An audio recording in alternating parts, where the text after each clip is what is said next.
Hello लोगोफोर दिनै JSB academia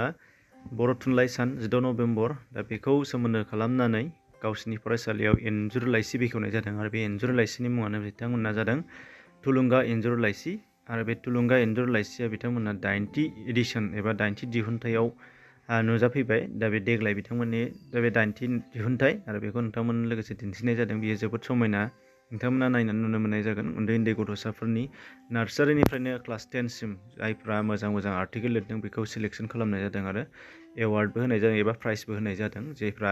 साबसिन मोनदों दा बेखौ बिथांमोना फोरमायनानै होनाय जादों नोंथांमोना मोनफा मोनफा नायनो हानाय जागोन जेरै बाहाय नैबे आर्टिकेला जाहैबाय फार्स्ट प्राइज मोननाय खौसेथि बेयो क्लास 8 निमोन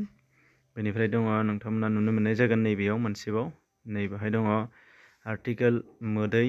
आरो गोदान मुगा बे मोननैया मोदैया थार्ड प्राइज मोनदों आरो गोदान मुगाया फार्स्ट प्राइज मोननायमोन नोंथांमोना स्क्रिनशट खालामनानै फरायना लानो हागोन फरायनो गोसो दंबा नोंथांमोना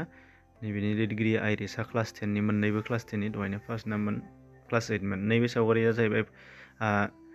क्लास 6 नि आखिनाय फार्स्ट प्राइज मोनदों बियो बेनिफ्राय दङ फारि नोंथांमोननो खिन्थाजोबगोन नैबेहा प्राइज मोनाखै नाथाय लुकआ जोबोद मोजां जादोंमोन बेनि उनाव नैबेहा क्लास 4 निफ्राय फार्स्ट प्राइज नैबे आरो नैबे मोनसेया जाहैबाय सेकेन्ड प्राइज बेनिफ्राय दङ नैबेयाव ओरैहाय आगदाथिंजाय बियो सेकेन्ड प्राइज मोननाय बियो जाहैबाय गिदिर क्लासनिमोन क्लास 8 निमोन आरो लास्टआव नैबे मोनसेया जवाहरलाल नेहरू बेखौ प्राइज होनाय जायाखै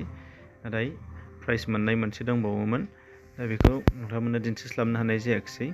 दा बेनि अनगायैबो गुबुन नोंथांमोना बेबायदि सावगारि आखिनायफोरखौ नायलांनो गोसो दंबा नायलांबाय थानो हानाय जागोन जों नोंथांमोननो फट' हिसाबै मोनफा उनाव मोनफा होलांनाय जादों बेफोरखौ नायोबा नोंथांमोना ओरैनो थास्लायस्लाय नायोबा नायनो हानाय जागोन जेबो नङा दा बेखिनि एसेनोसै गोजोन्थों।